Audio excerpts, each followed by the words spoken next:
We focus on history, culture, religion, art, social, and philosophy of Nusantara. Here, in the presence of Nusantara, we were made to be forgotten about the goodness of ourselves. Because negativity seems to be more interesting for us. Now, I'm Sutoyo Raharto and friends assist you to remind you, to awaken you that we still can find the gems of Nusantara. They are the great sights of Nusantara.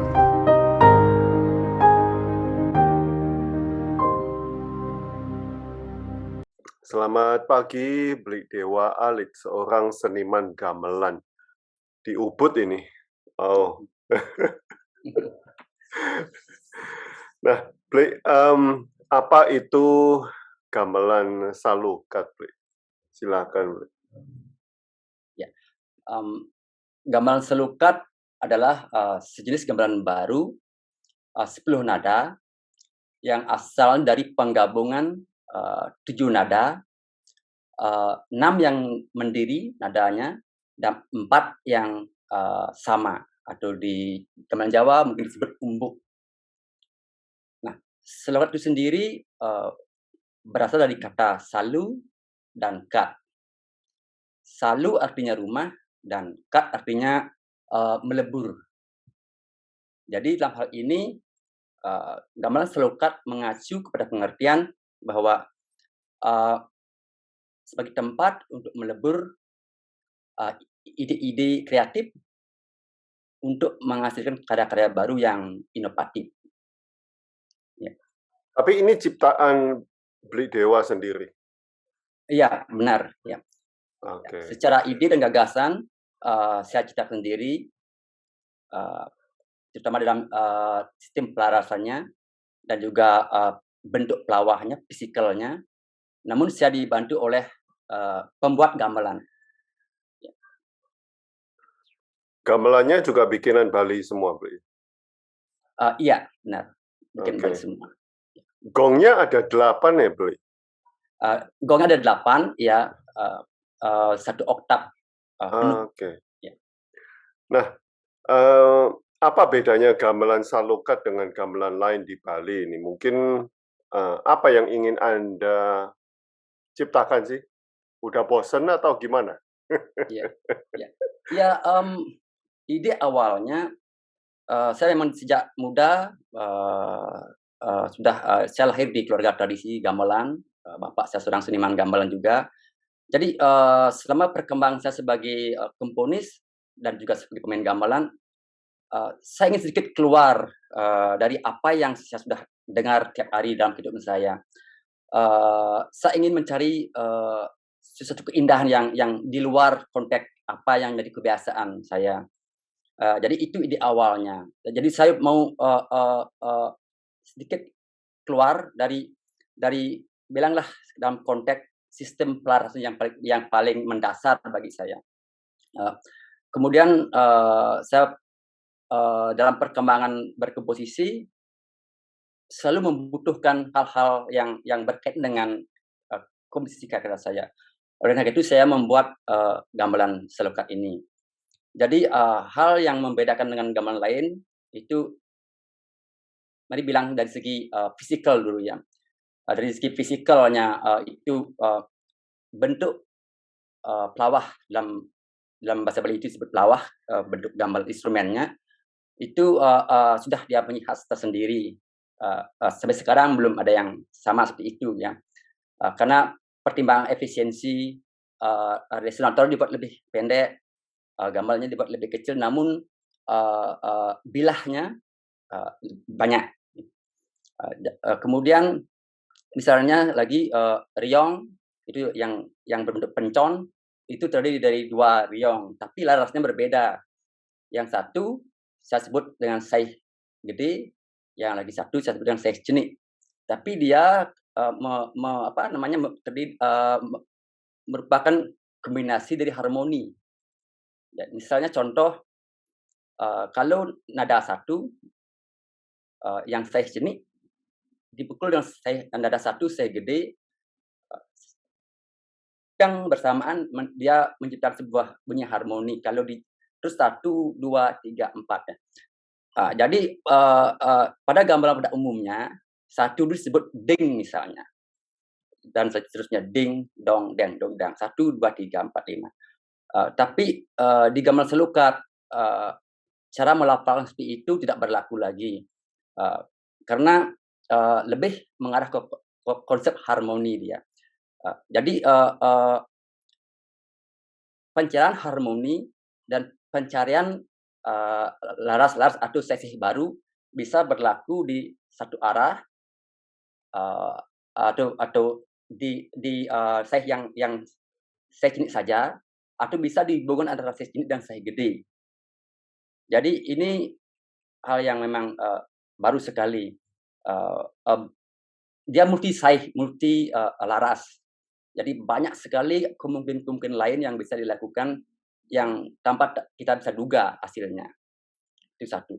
Nah, sekarang dalam, konteks non fisikal misalnya, eee, di Bali secara umum setiap gamelan dia berkonsep berpasangan.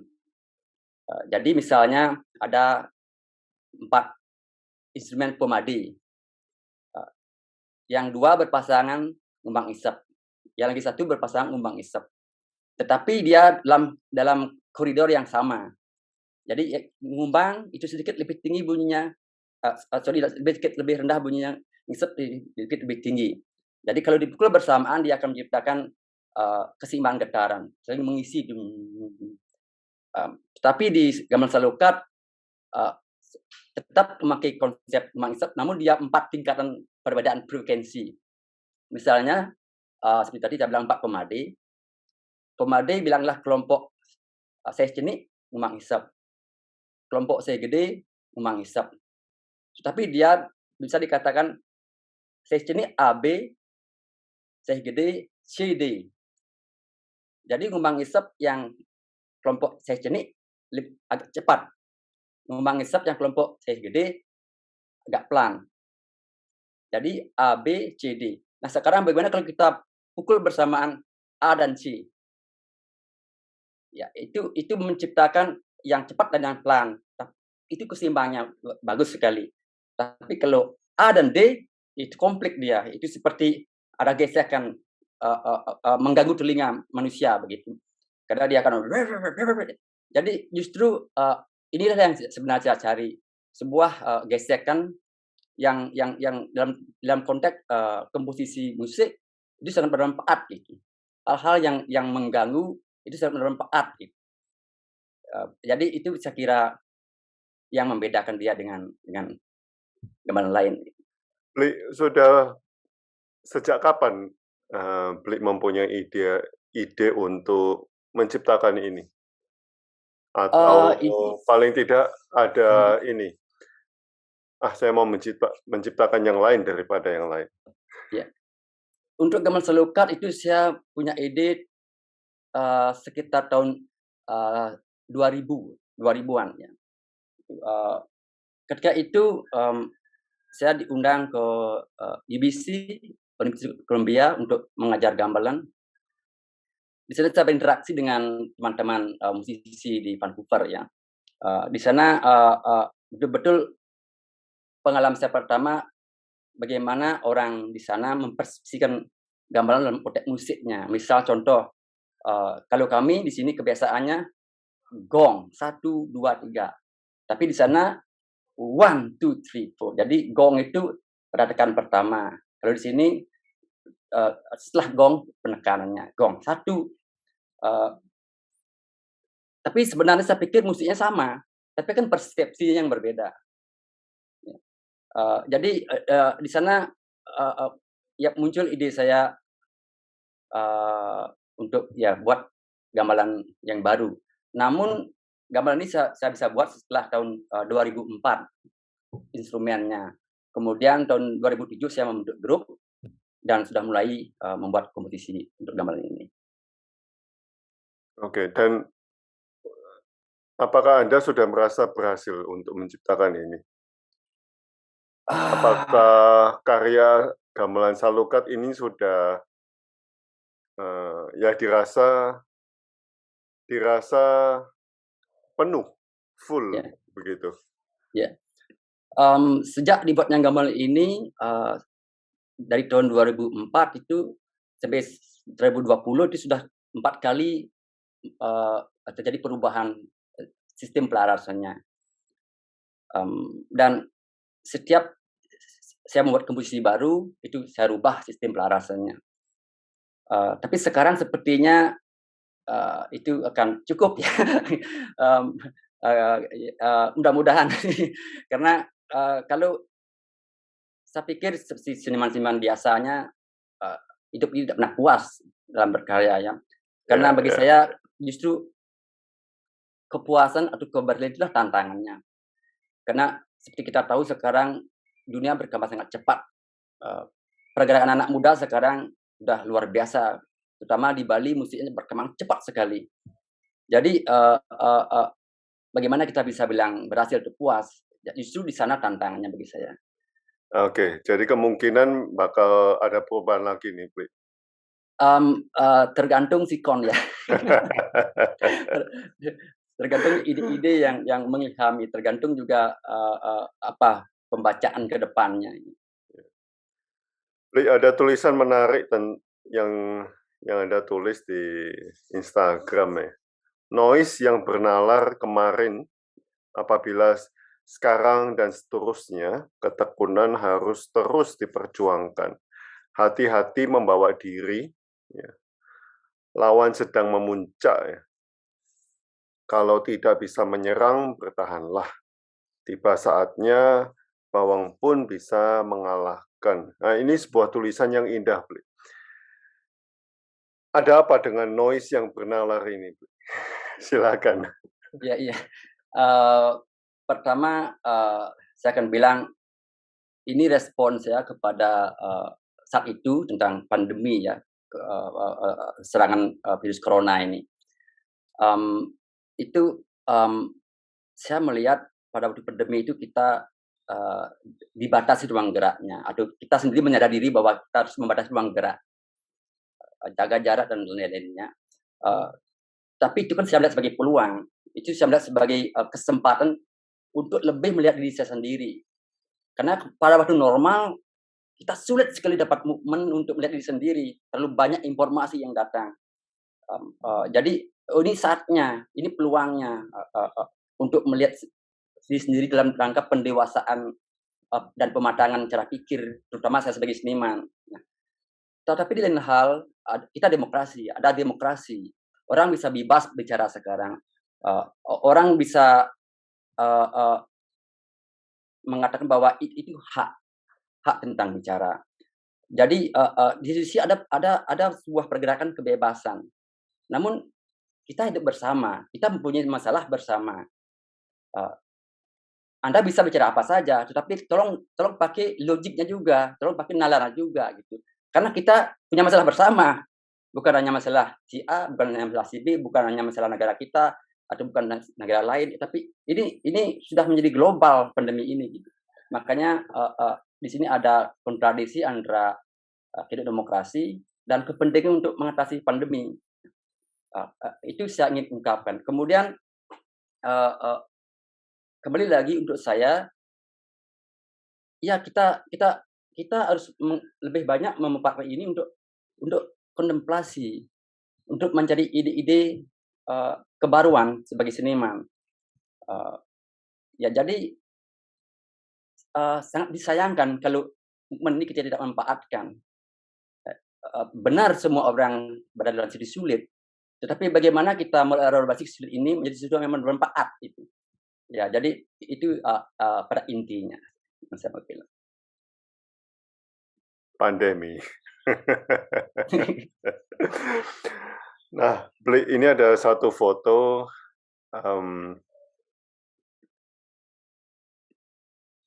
ini foto cukup menarik, Bli. Nggak berubah ini dari fotonya sama yang aslinya. Eksplorasi menyendiri. Seberapa sering Anda perlu eksplorasi menyendiri di dalam proses berkarya, Bli? Dan seberapa pentingkah itu semua, Bli? Silakan. Ya. Untuk diri saya sendiri ya sesering mungkin gitu. Karena memang saya sejak kecil senang menyendiri. Hmm. Saya nggak tahu kenapa, dan di sana saya merasa lebih banyak kesempatan berimajinasi tentang kebutuhan saya dalam berkarya gitu.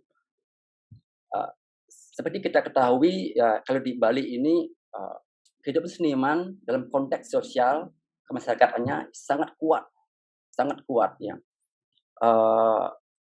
Hampir semua seniman sangat sibuk, terutama di era sekarang. Belum lagi bentur dengan masalah politik, belum lagi bermasalah adat, belum lagi bermasalah kayak ekonomi, mereka harus hidup, harus bekerja. Sehingga saya pikir seniman sedikit sekali berruang dirinya sendiri. Gitu. Jadi lagi-lagi saya bilang kadang-kadang menjadi itu sangat penting gitu. Dan juga kan kalau di Bali itu pada umumnya seniman baik dia komposer, baik dia koreografer itu mereka menganggap bahwa karya itu adalah persembahan. Jadi publik pun berpikir begitu. Karya itu adalah persembahan. Ya. Pemain gamelan sering sekali ngayah ke pura. Ngayah itu pentas tanpa bayaran dengan terus ikhlas gitu konsepnya. Jadi kalau orang seperti saya misalnya senang menyendiri itu kan dianggap aneh. Artinya apa? Artinya sulit untuk menjadi orang yang paham tentang itu juga. Tentang dunia baru kesenimanan. Karena saya pikir anak-anak muda sekarang dia sudah punya bahasa sendiri. Bagaimana dia mengekspresikan idenya, bagaimana dia mengerjakan, dia punya bahasa sendiri. Apalagi dalam konteks perkembangan teknologi masa kini yang sangat pesat. Jadi ini juga harus dipahami oleh publik. Jadi saya pikir orang seperti saya ya harus siap dengan risiko apapun. Kadang-kadang dikucilkan, kadang-kadang dimarginalkan.